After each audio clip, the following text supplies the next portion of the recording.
अथ श्री विष्णु सतनाम स्तोत्रम्। ॐ वासुदेवं हृषीकेशं वामनं जलसायिनं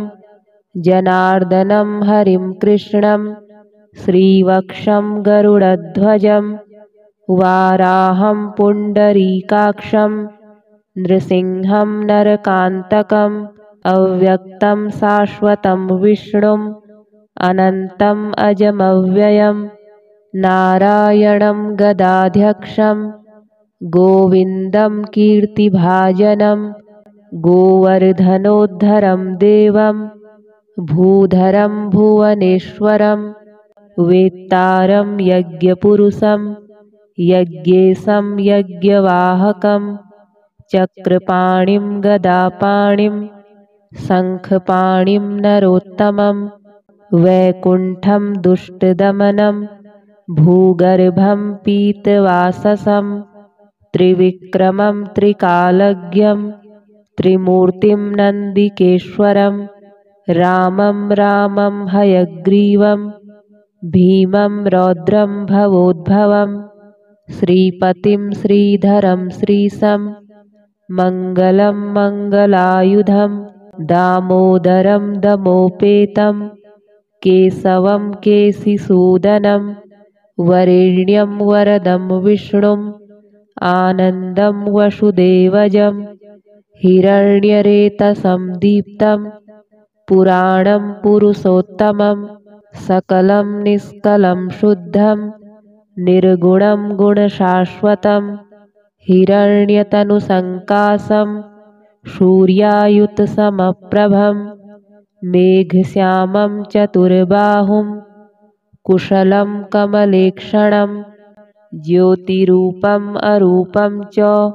स्वरूपं रूपसंस्थितं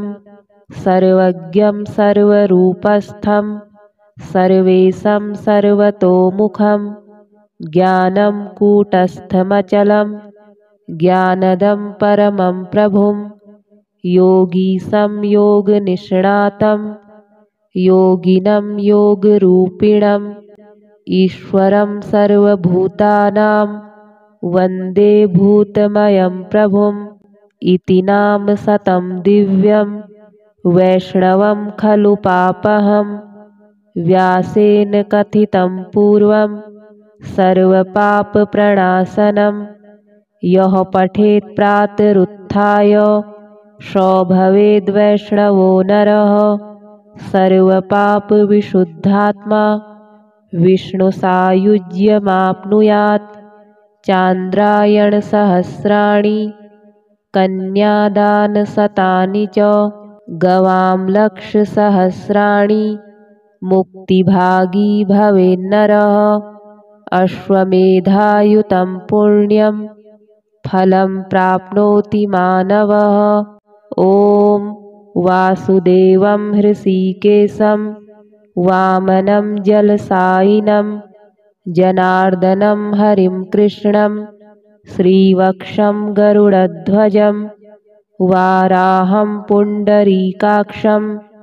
नृसिंहं नरकान्तकम् अव्यक्तं शाश्वतं विष्णुम् अनन्तम् अजमव्ययं नारायणं गदाध्यक्षं गोविन्दं कीर्तिभाजनं गोवर्धनोद्धरं देवं भूधरं भुवनेश्वरं वेत्तारं यज्ञपुरुषं यज्ञेशं यज्ञवाहकं चक्रपाणिं गदापाणिं शङ्खपाणिं नरोत्तमं वैकुण्ठं दुष्टदमनं भूगर्भं पीतवाससं त्रिविक्रमं त्रिकालज्ञं त्रिमूर्तिं नन्दिकेश्वरं रामं रामं हयग्रीवं भीमं रौद्रं भवोद्भवं श्रीपतिं श्रीधरं श्रीशं मङ्गलं मङ्गलायुधं दामोदरं दमोपेतं केशवं केशिसूदनं वरेण्यं वरदं विष्णुम् आनन्दं वसुदेवजं हिरण्यरेतसं दीप्तं पुराणं पुरुषोत्तमं सकलं निष्कलं शुद्धं निर्गुणं गुणशाश्वतं हिरण्यतनुसङ्कासं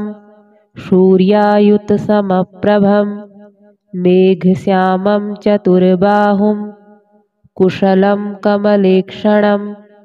ज्योतिरूपम् अरूपं च स्वरूपं रूपसंस्थितं सर्वज्ञं सर्वरूपस्थं सर्वेशं सर्वतोमुखं ज्ञानं कूटस्थमचलं ज्ञानदं परमं प्रभुं योगीशं योगनिष्णातं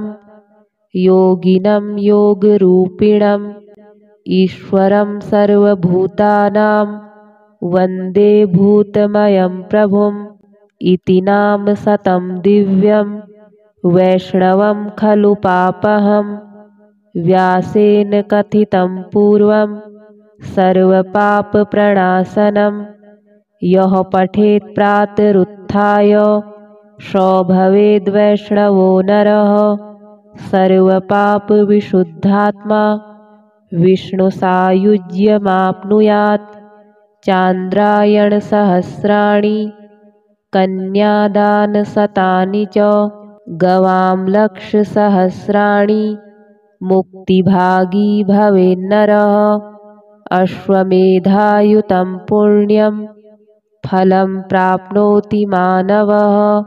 ॐ वासुदेवं हृषीकेशं वामनं जलसायिनं जनार्दनं हरिं कृष्णं श्रीवक्षं गरुडध्वजं वाराहं पुण्डरीकाक्षं नृसिंहं नरकान्तकम् अव्यक्तं शाश्वतं विष्णुम् अनन्तम् अजमव्ययं नारायणं गदाध्यक्षं गोविन्दं कीर्तिभाजनं गोवर्धनोद्धरं देवं भूधरं भुवनेश्वरं वेत्तारं यज्ञपुरुषं यज्ञेशं यज्ञवाहकं चक्रपाणिं गदापाणिं शङ्खपाणिं नरोत्तमं वैकुण्ठं दुष्टदमनं भूगर्भं पीतवाससं त्रिविक्रमं त्रिकालज्ञं त्रिमूर्तिं नन्दिकेश्वरं रामं रामं हयग्रीवं भीमं रौद्रं भवोद्भवं श्रीपतिं श्रीधरं श्रीशं मङ्गलं मङ्गलायुधं दामोदरं दमोपेतं केशवं केशिसूदनं वरेण्यं वरदं विष्णुम् आनन्दं वसुदेवजं हिरण्यरेतसं दीप्तं पुराणं पुरुषोत्तमं सकलं निष्कलं शुद्धं निर्गुणं गुणशाश्वतं हिरण्यतनुसङ्कासं सूर्यायुतसमप्रभं मेघश्यामं चतुर्बाहुं कुशलं कमलेक्षणं ज्योतिरूपम् अरूपं च स्वरूपं रूपसंस्थितं सर्वज्ञं सर्वरूपस्थं सर्वेशं सर्वतोमुखं ज्ञानं कूटस्थमचलं ज्ञानदं परमं प्रभुं योगीशं योगनिष्णातं योगिनं योगरूपिणम् ईश्वरं सर्वभूतानां वन्दे भूतमयं प्रभुम् इति नाम शतं दिव्यं वैष्णवं खलु पापहं व्यासेन कथितं पूर्वं सर्वपापप्रणाशनं यः पठेत् प्रातरुत्थाय सो भवेद्वैष्णवो नरः सर्वपापविशुद्धात्मा विष्णुसायुज्यमाप्नुयात् चान्द्रायणसहस्राणि कन्यादानशतानि च गवां लक्षसहस्राणि मुक्तिभागी भवेन्नरः अश्वमेधायुतं पुण्यं फलं प्राप्नोति मानवः। ॐ वासुदेवं हृषीकेशं वामनं जलसायिनं जनार्दनं हरिं कृष्णं श्रीवक्षं गरुडध्वजं वाराहं पुण्डरीकाक्षं नृसिंहं नरकान्तकम् अव्यक्तं शाश्वतं विष्णुम् अनन्तम् अजमव्ययं नारायणं गदाध्यक्षं गोविन्दं कीर्तिभाजनं गोवर्धनोद्धरं देवं भूधरं भुवनेश्वरं वेत्तारं यज्ञपुरुषं यज्ञेशं यज्ञवाहकं चक्रपाणिं गदापाणिं शङ्खपाणिं नरोत्तमं वैकुण्ठं दुष्टदमनं भूगर्भं पीतवाससं त्रिविक्रमं त्रिकालज्ञं त्रिमूर्तिं नन्दिकेश्वरं रामं रामं हयग्रीवं भीमं रौद्रं भवोद्भवं श्रीपतिं श्रीधरं श्रीशं मङ्गलं मङ्गलायुधं दामोदरं दमोपेतं केशवं केशिसूदनं वरेण्यं वरदं विष्णुम् आनन्दं वसुदेवजं हिरण्यरेतसं दीप्तं पुराणं पुरुषोत्तमं सकलं निष्कलं शुद्धं निर्गुणं गुणशाश्वतं हिरण्यतनुसङ्कासं सूर्यायुतसमप्रभं मेघश्यामं चतुर्बाहुं कुशलं कमलेक्षणं ज्योतिरूपम् अरूपं च स्वरूपं रूपसंस्थितं सर्वज्ञं सर्वरूपस्थं सर्वेशं सर्वतोमुखं ज्ञानं कूटस्थमचलं ज्ञानदं परमं प्रभुं योगीशं योगनिष्णातं योगिनं योगरूपिणम् ईश्वरं सर्वभूतानां वन्दे भूतमयं प्रभुम् इति नाम शतं दिव्यं वैष्णवं खलु पापहं व्यासेन कथितं पूर्वं सर्वपापप्रणाशनं यः पठेत् प्रातरुत्थाय सो भवेद्वैष्णवो नरः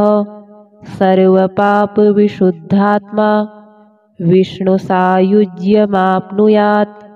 चान्द्रायणसहस्राणि कन्यादानशतानि च गवां लक्षसहस्राणि मुक्तिभागी भवेन्नरः अश्वमेधायुतं पुण्यं फलं प्राप्नोति मानवः ॐ वासुदेवं हृषीकेशं वामनं जलसायिनं जनार्दनं हरिं कृष्णं श्रीवक्षं गरुडध्वजं वाराहं पुण्डरीकाक्षं नृसिंहं नरकान्तकम् अव्यक्तं शाश्वतं विष्णुम् अनन्तम् अजमव्ययं नारायणं गदाध्यक्षं गोविन्दं कीर्तिभाजनं गोवर्धनोद्धरं देवं भूधरं भुवनेश्वरं वेत्तारं यज्ञपुरुषं यज्ञेशं यज्ञवाहकं चक्रपाणिं गदापाणिं शङ्खपाणिं नरोत्तमं वैकुण्ठं दुष्टदमनं भूगर्भं पीतवाससं त्रिविक्रमं त्रिकालज्ञं त्रिमूर्तिं नन्दिकेश्वरं रामं रामं हयग्रीवं भीमं रौद्रं भवोद्भवं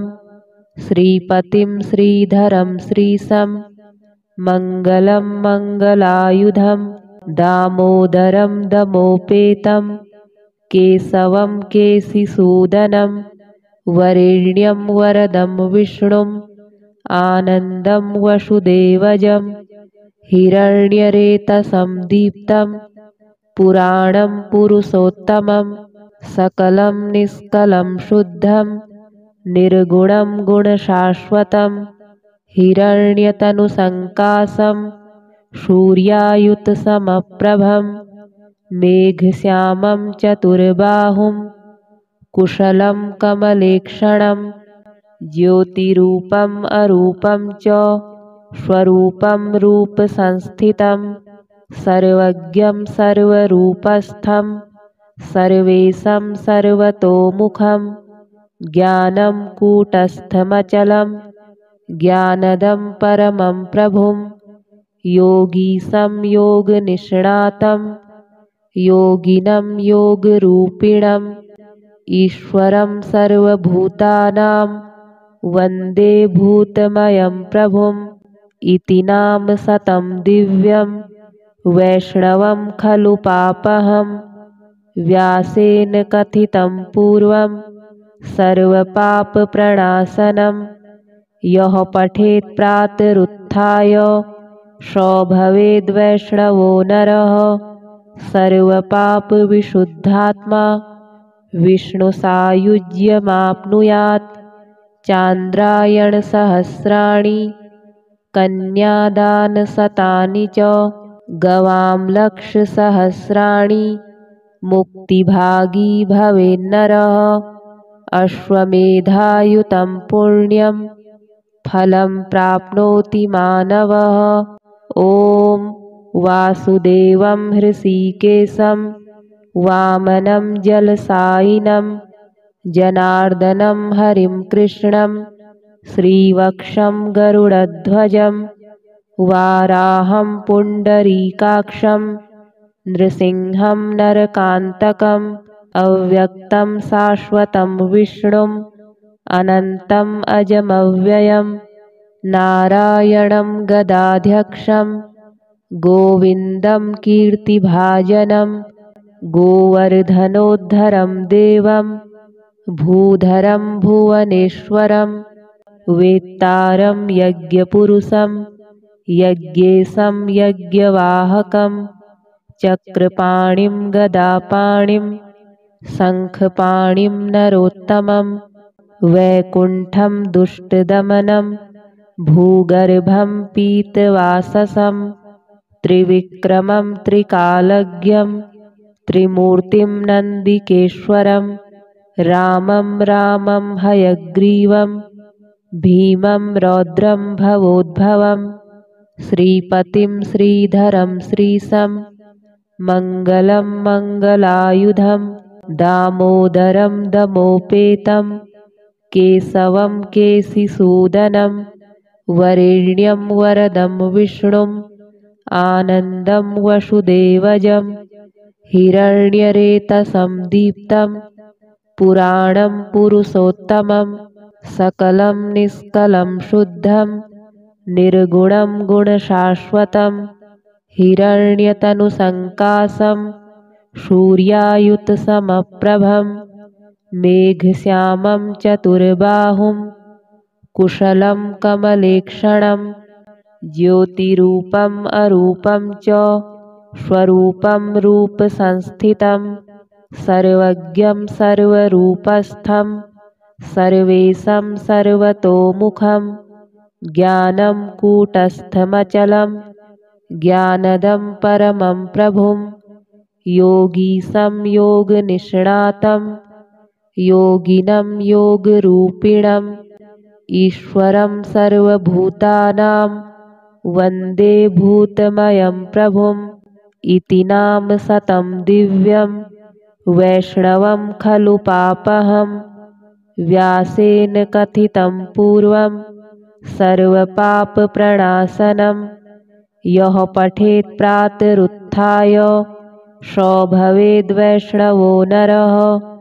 सर्वपापविशुद्धात्मा विष्णुसायुज्यमाप्नुयात् चान्द्रायणसहस्राणि कन्यादानशतानि च गवां लक्षसहस्राणि मुक्तिभागी भवेन्नरः अश्वमेधायुतं पुण्यं फलं प्राप्नोति मानवः ॐ वासुदेवं हृषीकेशं वामनं जलसायिनं जनार्दनं हरिं कृष्णं श्रीवक्षं गरुडध्वजं वाराहं पुण्डरीकाक्षं नृसिंहं नरकान्तकम् अव्यक्तं शाश्वतं विष्णुम् अनन्तम् अजमव्ययं नारायणं गदाध्यक्षं गोविन्दं कीर्तिभाजनं गोवर्धनोद्धरं देवं भूधरं भुवनेश्वरं वेत्तारं यज्ञपुरुषं यज्ञेशं यज्ञवाहकं चक्रपाणिं गदापाणिं शङ्खपाणिं नरोत्तमं वैकुण्ठं दुष्टदमनं भूगर्भं पीतवाससं त्रिविक्रमं त्रिकालज्ञं त्रिमूर्तिं नन्दिकेश्वरं रामं रामं हयग्रीवं भीमं रौद्रं भवोद्भवं श्रीपतिं श्रीधरं श्रीशं मङ्गलं मङ्गलायुधं दामोदरं दमोपेतं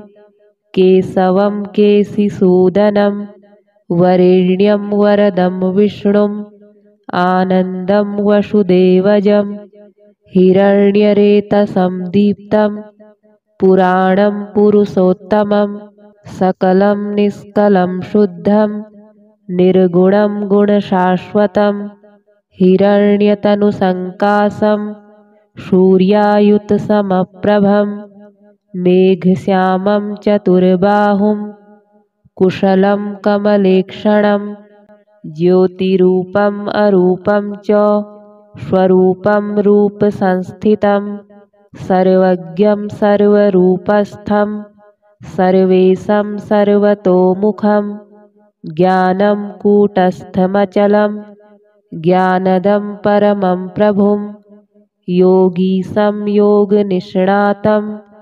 योगिनं योगरूपिणम् ईश्वरं सर्वभूतानां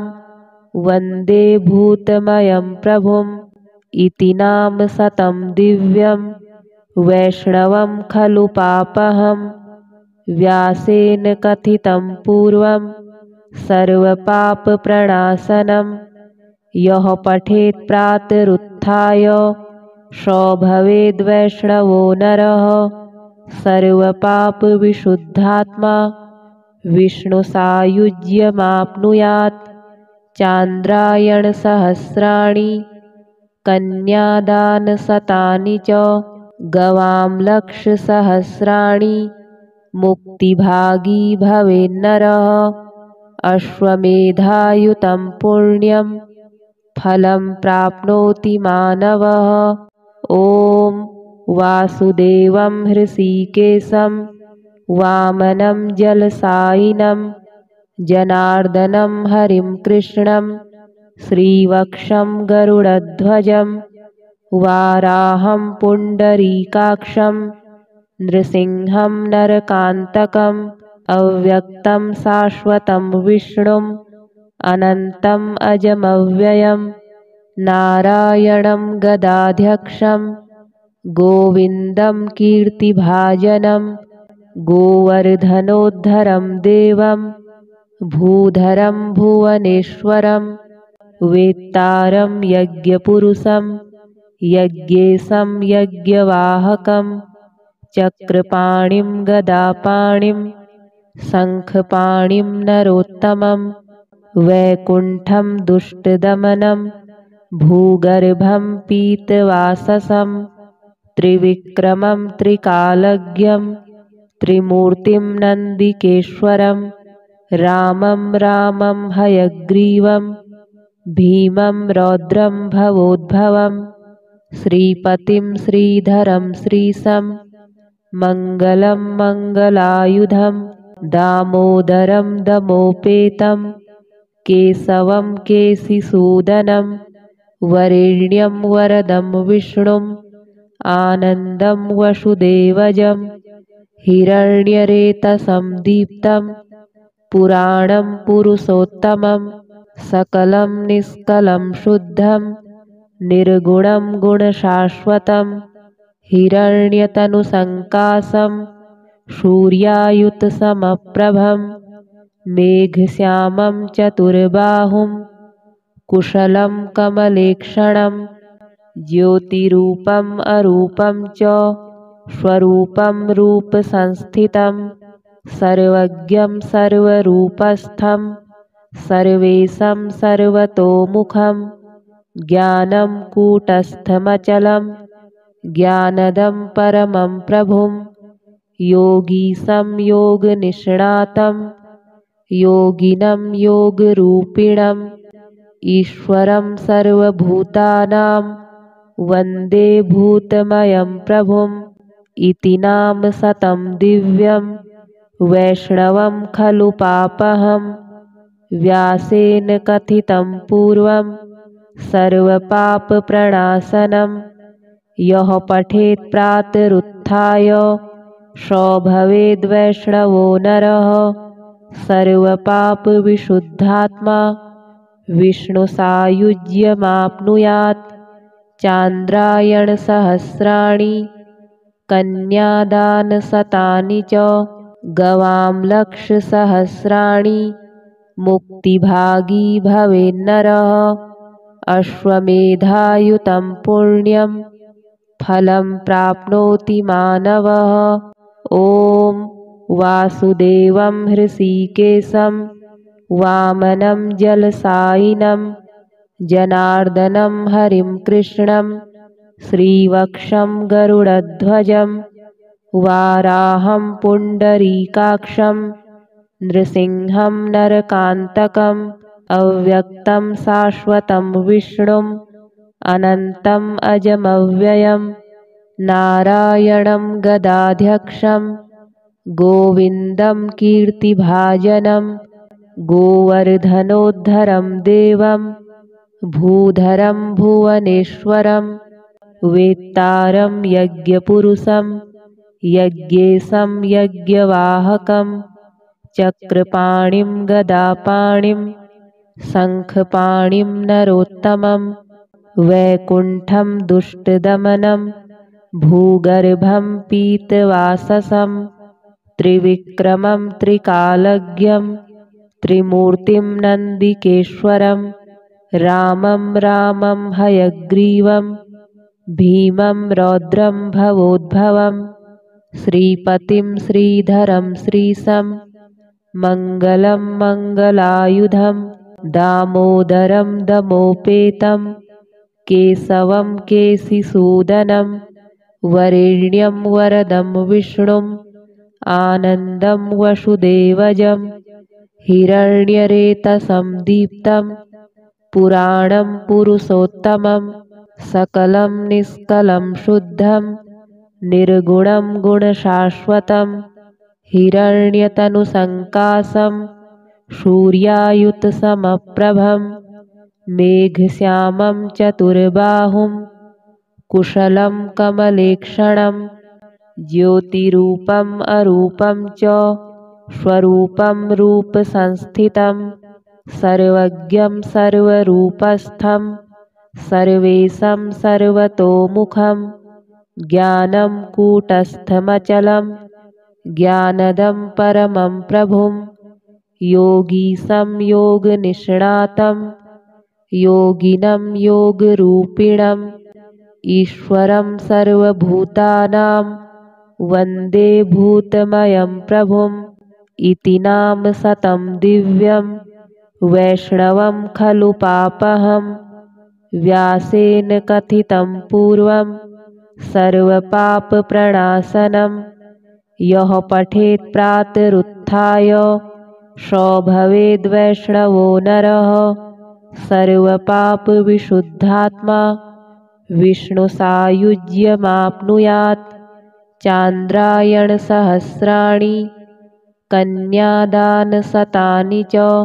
गवां लक्षसहस्राणि मुक्तिभागी भवेन्नरः अश्वमेधायुतं पुण्यं फलं प्राप्नोति मानवः ॐ वासुदेवं हृषीकेशं वामनं जलसायिनं जनार्दनं हरिं कृष्णं श्रीवक्षं गरुडध्वजं वाराहं पुण्डरीकाक्षं नृसिंहं नरकान्तकम् अव्यक्तं शाश्वतं विष्णुम् अनन्तम् अजमव्ययं नारायणं गदाध्यक्षं गोविन्दं कीर्तिभाजनं गोवर्धनोद्धरं देवं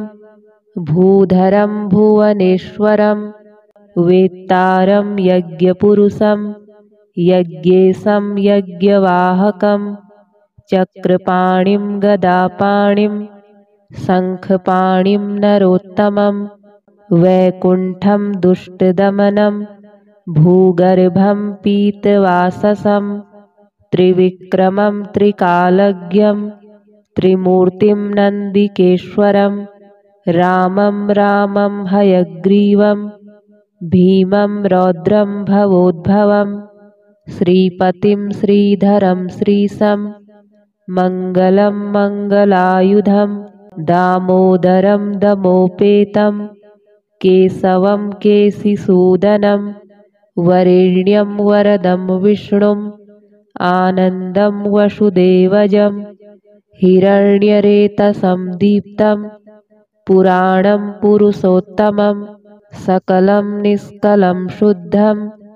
निर्गुणं गुणशाश्वतं हिरण्यतनुसङ्कासं सूर्यायुतसमप्रभं मेघश्यामं चतुर्बाहुं कुशलं कमलेक्षणं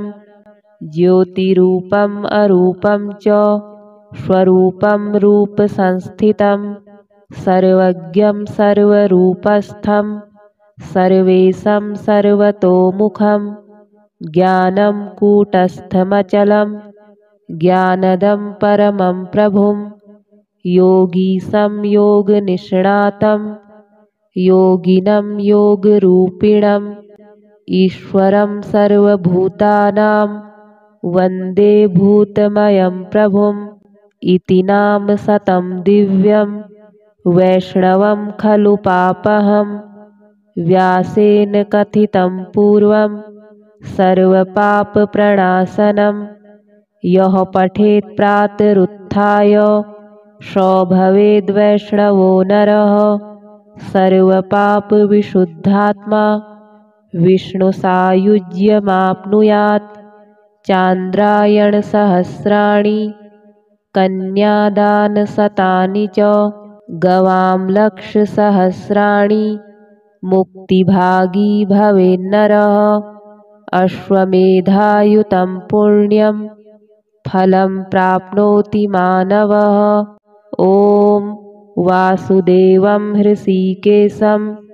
वामनं जलसायिनं जनार्दनं हरिं कृष्णं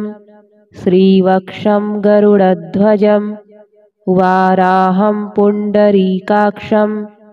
नृसिंहं नरकान्तकम् अव्यक्तं शाश्वतं विष्णुम् अनन्तम् अजमव्ययं नारायणं गदाध्यक्षं गोविन्दं कीर्तिभाजनं गोवर्धनोद्धरं देवं भूधरं भुवनेश्वरं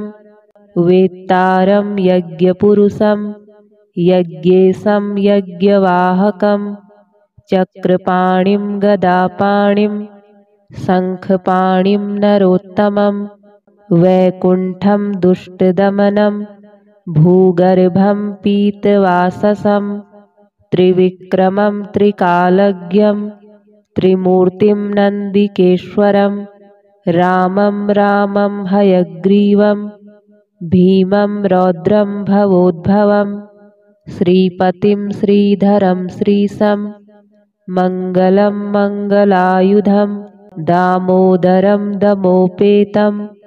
केशवं केशिसूदनं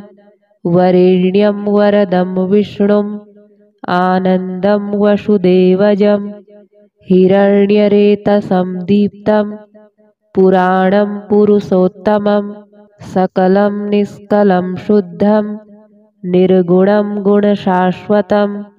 हिरण्यतनुसङ्कासं सूर्यायुतसमप्रभं मेघश्यामं चतुर्बाहुं कुशलं कमलेक्षणं ज्योतिरूपम् अरूपं च स्वरूपं रूपसंस्थितं सर्वज्ञं सर्वरूपस्थं सर्वेशं सर्वतोमुखं ज्ञानं कूटस्थमचलं ज्ञानदं परमं प्रभुं योगीशं योगनिष्णातं योगिनं योगरूपिणम् ईश्वरं सर्वभूतानां वन्दे भूतमयं प्रभुम् इति नाम शतं दिव्यं वैष्णवं खलु पापहं व्यासेन कथितं पूर्वं सर्वपापप्रणाशनं यः पठेत् प्रातरुत्थाय सो भवेद्वैष्णवो नरः सर्वपापविशुद्धात्मा विष्णुसायुज्यमाप्नुयात् चान्द्रायणसहस्राणि कन्यादानशतानि च गवां लक्षसहस्राणि मुक्तिभागी भवेन्नरः अश्वमेधायुतं पुण्यं फलं प्राप्नोति मानवः।